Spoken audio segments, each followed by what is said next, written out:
Sometimes we can get caught up on what's new, what's trending, what's releasing right now, and we forget we have a bunch of makeup in our collection that are good products that we just don't use. So this is what I'm going to do today. I'm going to do a full face of nothing new, and I'm also going to be sharing a little bit about my life in the process. So if you guys are interested, just keep on watching. Hola mi gente, it's Mariluz here and welcome to my channel.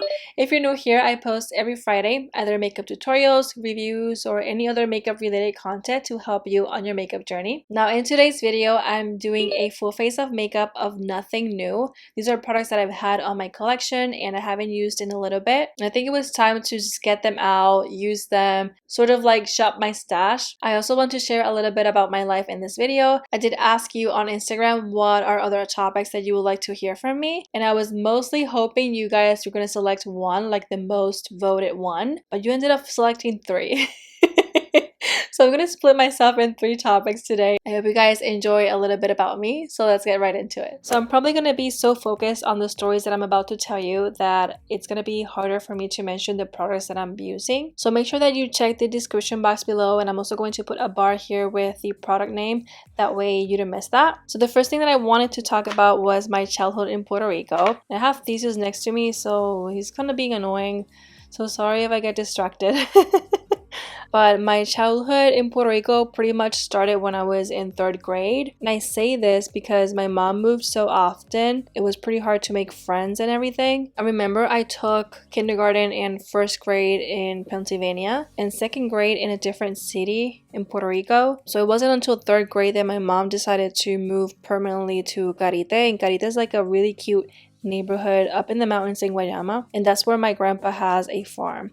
So pretty much my family lives in that farm. Like my uncles build houses there. I mean, it's not all of my family, but most of them. And I really didn't have normal neighbors. Like basically my neighbors were my family. But I loved it because it made my childhood so much fun and like very interesting. I could probably like write a book of all the things that happened to me when I was a child. So the first person I met in Puerto Rico was one of my cousins, and we became such good friends. Before her, I was really close to one of my other cousins, like the oldest, which she lived in Pennsylvania with, like close to us. But since I didn't have too much communication with her anymore, I got to hang out a lot more with this other cousin. Her name is Iriana. I don't want to mix it up, so I'm gonna call her Irita. I mean, that's her nickname. We call her Irita. So I remember hanging out with Irita a lot, like a lot. She's only 1 year younger than me, and we clicked right away. It was so cool to have that relationship with her because not only she could understand me as a person, but she could understand the family and my struggles. I could always vent with her, and one of the good things about us is like we will keep good secrets. Like we will keep secrets. And I don't know, I feel like it was an amazing time. So even though I came late to the picture or like to the farm, I never felt like the new girl. You know, I remember going to school and feeling like I'm the new girl, and going to other places like in town and feeling like I didn't belong there. And I think that shaped me pretty young and just made me very family oriented and made those family ties pretty strong. You guys, I'm super close, like super close to my family, and it's such a beautiful thing to see, especially because we're not that kind of family that has like a lot of drama. We're mostly positive people. Obviously, you know, there's gonna be some chisme here and there, duh. We're Puerto Ricans. But it's not something that would make you feel like, oh, here goes the family again. Absolutely not. Like, when I think about my family, I think about fun times, I think about positive vibes, I feel the support and I want to give that support, and it's amazing. I mean, to this day, we have like WhatsApp groups, and we have like different WhatsApp groups. We have one for the whole family, we have one for just the cousins, and we have another one with me and Irita and my sister, obviously. That's to tell you that I'm really close to them. Now, even though I was close to my family, I didn't get along with my sister. My sister and I are really different. Like, she calls us the yin and yang. So I pretty much hanged out more with my cousin than with my sister. I mean, and I feel like it's to be expected because we were prima hermana, which means makes us even closer than primas, like cousins. My mom is her mom's sister and my dad is her dad's cousin. So we were related both ways. So my mom was not around that much because she was a single mother, so she was always working. And that gave me so much time for me to hang out with my family. I remember always coming from school, making sure I did my homework so I would be okay and my mom would be so mad. And then just walking around the neighborhood, visiting my uncles and aunts, especially Irita. I will always end up at Irita's house and just hang out with her and just talk and walk around and just admire the nature. We did so many things when we were young. We built a bicycle club. I remember one time my dad wanted to pretty much compensate for him not being around. So he bought my sister and I a bicycle, like one for each. But this bicycle was so big, like it was a 26-inch and I'm 5 foot tall. So it was hard to manage it. I really didn't know how to ride a bicycle. So I pretty much learning by practicing on the road, like around my grandpa's farm. And I remember my uncles buying bicycles to my other cousins until we built a really nice bicycle club. I will always drive around, picking people up and just having them join me and just riding around, doing some races, laughing it out, using cups to make some noise and make them sound like a motorcycle. Like I would put them on the back and it was pretty fun. I got pretty good at it to the point that I started driving it with no arms. And I remember throwing myself down a hill with no arms as well. So I would be like, what? I just throw myself on the bicycle. It was pretty fun. I was sort of an adrenaline junkie. Very wild, very wild. I've never been that kind of girl, like that girly girl that would play with Barbies. I was more like, give me a bicycle, let me get dirty, let me climb up a tree, and those sort of things.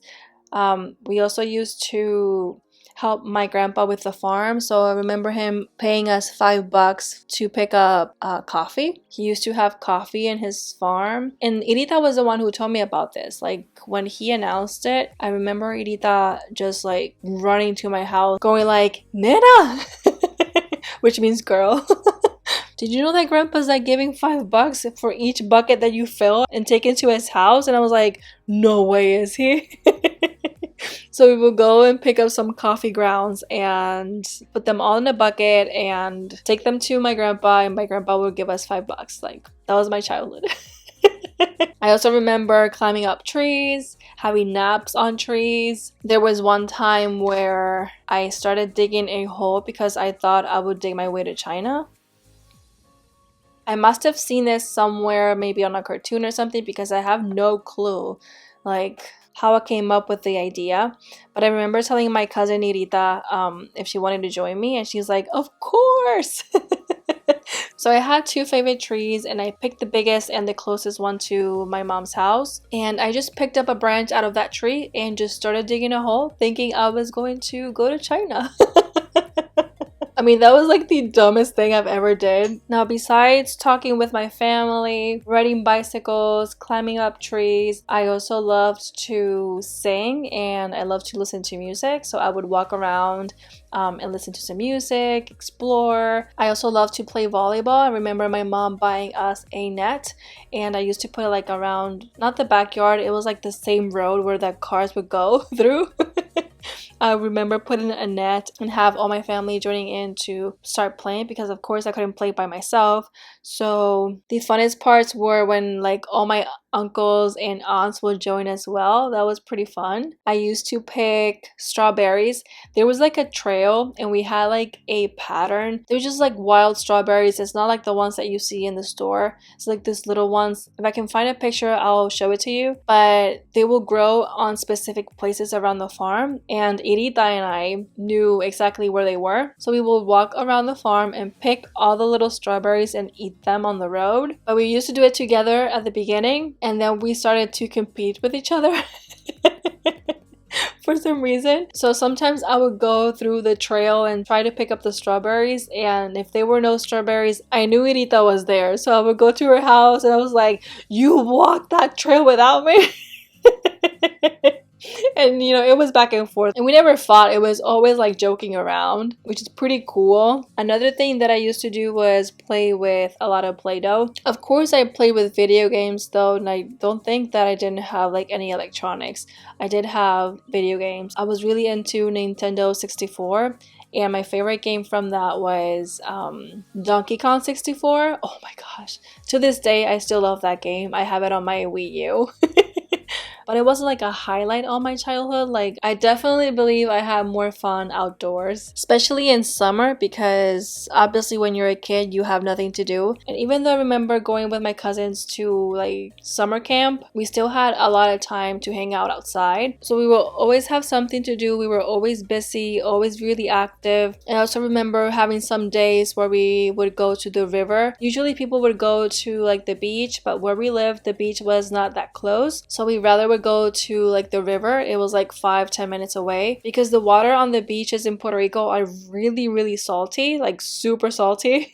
The river was like a really nice like sweet water, and it was like a current. There was a current, so it's not like a fake lake. It was actually a river, and it was pretty fun. It was really refreshing. Most of the times it's more cold water than hot water, and if you've never been in Puerto Rico, it is hot in summer.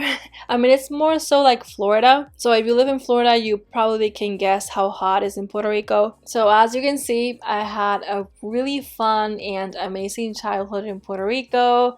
I mean, I can stay here for hours and hours and hours telling you of all the things that I've done, but I also want to talk about tips that I have for Disney. I have so many tips for Disney. I'm going to try my best to summarize it in the best way possible, that way you don't miss that much, since I don't have that much time. But one of the best things that you could do is download the Go Disney app. I pulled it up on my phone right here, and here you can see like the parks, park hours, wait times. You can set up fast passes, you can buy tickets, you can do resort reservations, dinner reservations. If you've never been into Disney, Walt Disney World is like the whole, but Disney has like different parks. They have 4 different parks. There's Epcot, there's Hollywood Studios, there's Animal Kingdom, and then there's the most famous, which is Magic Kingdom. That's where the castle is. So if you live in Florida and you think you're gonna go at least more than 10 times to Disney, I would recommend to get the annual pass, because you're going to save a lot more money that way. They do have Florida resident discounts, and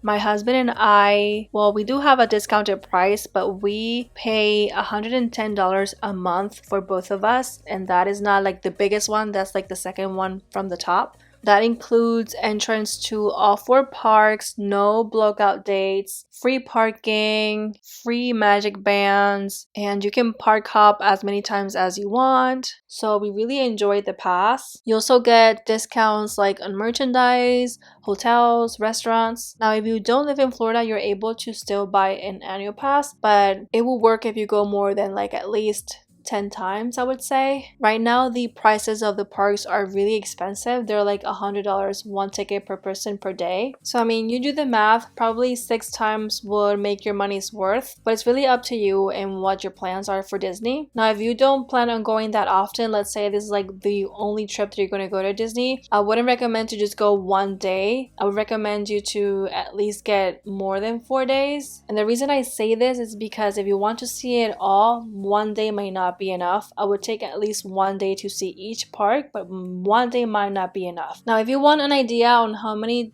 days it would take you to do like the whole 4 parks, I can tell you Hollywood can be done in just 1 day. Magic Kingdom can be done in 1 day, but you will have to be like from start to finish, and you will have to be like really planned out. Otherwise, it's going to be too much stress. So if you don't want to be stressed, 2 days will be the best. Animal Kingdom is really big, so I would give it 2 days. It can be pushed to 3, but 2 days should be enough if you know where to go. Then Epcot can be done in 1 day. It all depends on what you're looking for. You can divide it in 2 parts. So they have like the World Showcase, where like there are a lot of pavilions and they show different countries.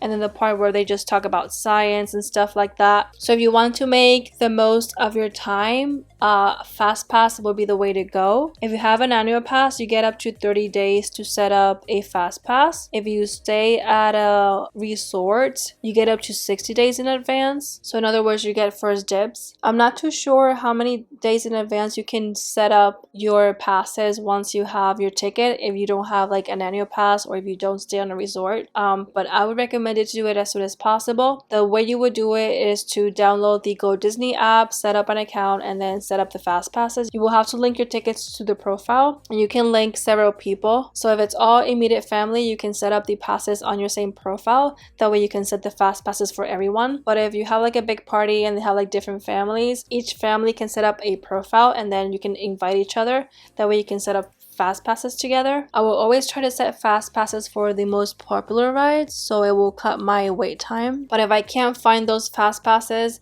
I will try to do the lines on non-peak times during the day. So non-peak times would be like really early in the morning. If you're there first thing, I would do it like around the afternoon because people are actually lunching, or really late at night, like closer to the fireworks, because people just set up themselves like really early for the fireworks. Now just keep in mind that you may not have like a great spot to watch the fireworks, so it's really up to you. I feel like I can give you tips for Disney, but it's really an individual thing. It all depends what your goals are for Disney, like if you want to just do more rides, if you want to do more characters.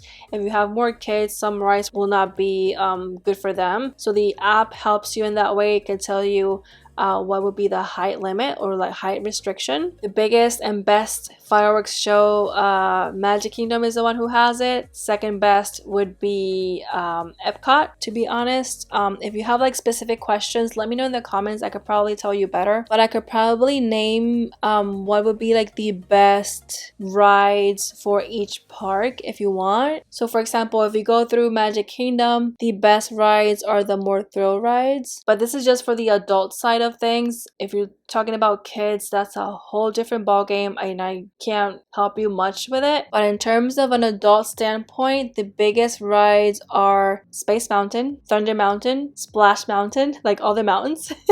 Now, if you like Pirates of the Caribbean, that's a good one. There's also the Seven Dwarfs. And Peter Pan is one of those classics that you may not want to miss. The lines are really long though, so be prepared. I also liked Haunted Mansion, and I also liked Buzz Lightyear. And if you want to understand inside jokes about Magic Kingdom, go to It's a Small World. Now, as per Hollywood Studios, they just opened the Toy Story ride, and they're about to open like a Star Wars Galactica kind of thing. From Toy Story, Slinky Dog is a must-have because I think they really did an amazing job with that ride. But the most thrill rides are Rock and Roller Coaster and Hollywood Tower of Terror. Amazing rides. I love them.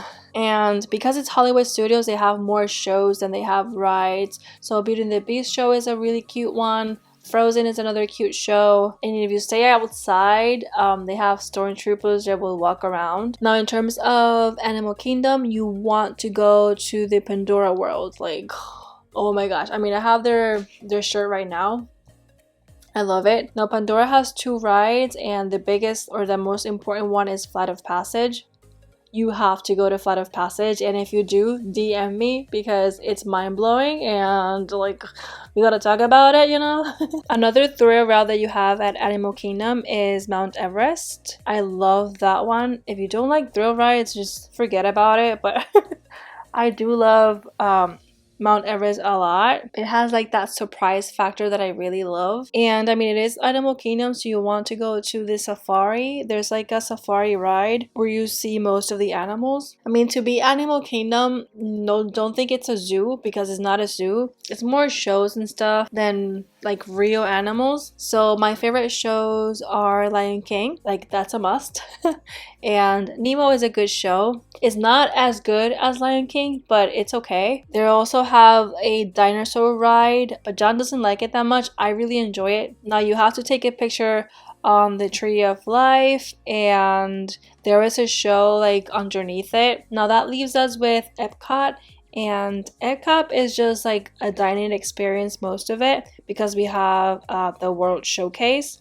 every pavilion has restaurants, and some of them had attractions or shows. The biggest ride at Epcot is Test Track. Like, that's like the most thrill one. They have other ones that are really cool but not as exciting as that one. Now, if you know a little bit about Epcot, you know it's represented by that really enormous ball. There is an attraction in that ball, which is pretty good. John and I do enjoy it. Not everyone enjoys it, mostly because people think that it's a little bit outdated, but it's a really nice ride. And they also have like the Frozen ride, which it's not like I love it, but I do enjoy it as well. Now, I visit every pavilion. I always end up going back to Mexico, Japan. Sometimes I like to go to China. We love Italy, or the food in Italy. So my favorite restaurants are Tokyo Dining. I have to look it up because I can't remember. Let's see. Okay, so it's Tokyo Dining, Tutto Italia, and San Angel Inn. Those are my favorite ones, but again, you can check the menu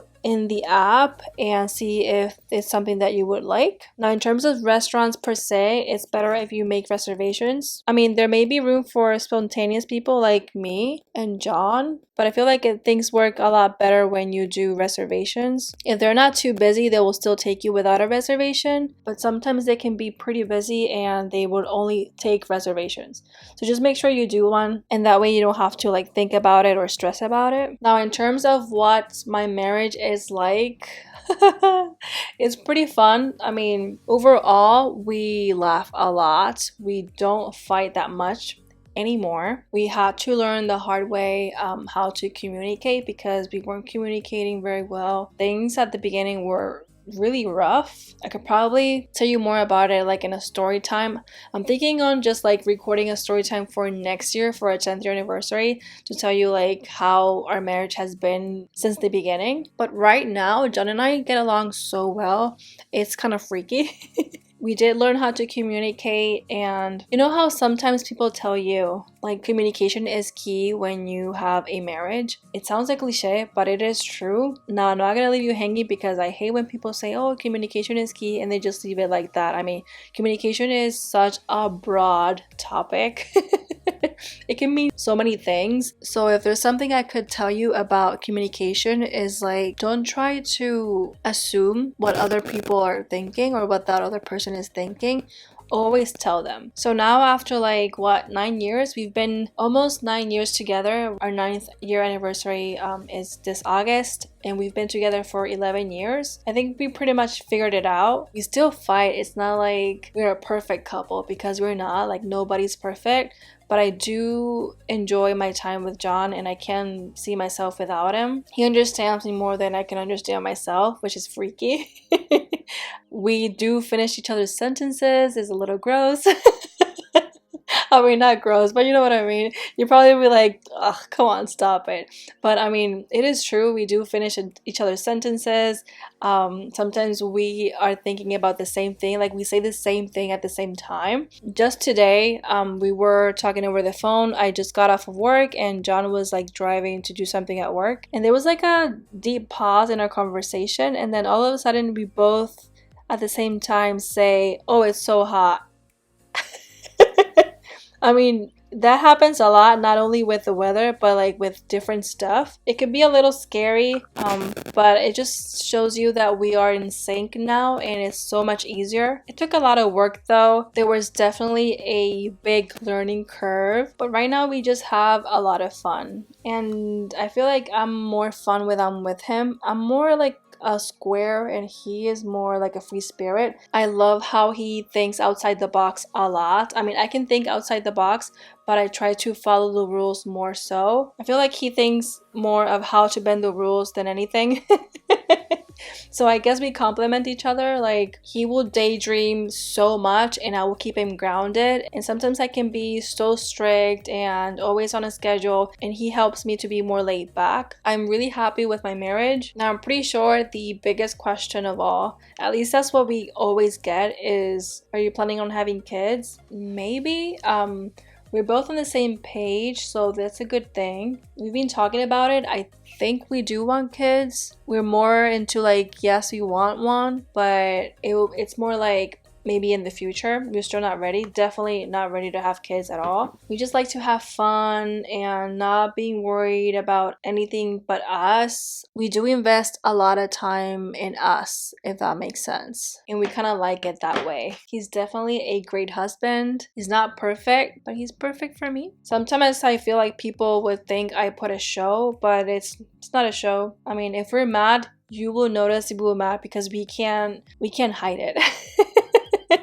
If we're mad at each other or if we're fighting, you just can't miss it because we are pretty obvious. So I definitely don't consider myself an expert at marriage, but I think now I have like a hang of it, and I do think it's all because we do serve God and we love God. I think he makes us better, so it's easier to love, it's easier to forgive, it's easier to hang in there and to try to do what's best for us or for the other person. Another thing that I like is that we are really open about our emotions, so we'll tell each other we love you like all the time, and I've definitely learned how to express my feelings even when I'm mad. That's one of the biggest things I learned, how to communicate without hurting him, and he learned how to not push my buttons. I am passive aggressive for the most part, so he taught me how to not bottle up my emotions and just learned how to communicate and tell him like, hey, I'm mad, this is what I'm feeling, this is why I'm mad, and it makes things so much easier. I've learned not to, well, we both learned not to assume what the other one is thinking and not to guess or wait or expect the other person to know what you're feeling if you haven't expressed it. So now that we're on this date, we stay home pretty much a lot more than we used to. Yes, we go to Disney, but we consider Disney like our therapy, so we can relax after so much stress from work. For the past maybe 4 years, I'm gonna say, all we like to do is just watch Netflix shows and movies. That's our thing. We would have like different shows for different things. So like I will have my own shows, and then I'll have shows that I watch with John specifically. So we're really needy of each other, like really needy of each other, but at the same time we sort of respect our space. So like right now, I am doing my channel, and he knows that there's days that I have to film, other days that I have to edit, and he gives me that space, and that gives him his space to like maybe play PlayStation, of course, or maybe go out with his dad, ride a motorcycle, hang out with some friends. Now sometimes we're even in the house though, and we text each other. We're that couple. We text each other memes, or let's say this, like right now, if I'm in the room and John is in the living room and I have to tell him something, I'm not going to stand up to tell him something. I'd rather text him and then he'll text me back. Because we understand we're both lazy at the same time, so there's no offense with that. He's not gonna feel offended, I'm not gonna feel offended. So if there's anything else to say about what's my marriage like, I will have to say that I love how we are as a couple, but we also respect each other and love each other as individuals. You know, sometimes you get caught up on what you want as a couple. You can forget that you're two different people. I hope I was able to explain everything that I did in a way that you could understand. If not, just let me know in the comment section below if you have any other questions, because I was actually struggling and to keep up with the conversation while I was doing my makeup. I do hope you enjoyed this video, and if you'd like to see more from this channel, I'm gonna leave you 2 videos right here so you can check them out. And if you're new here, don't forget to subscribe and hit the bell notification button. That way you don't miss any of my future uploads. Thank you so much for watching, and I will see you in a bit.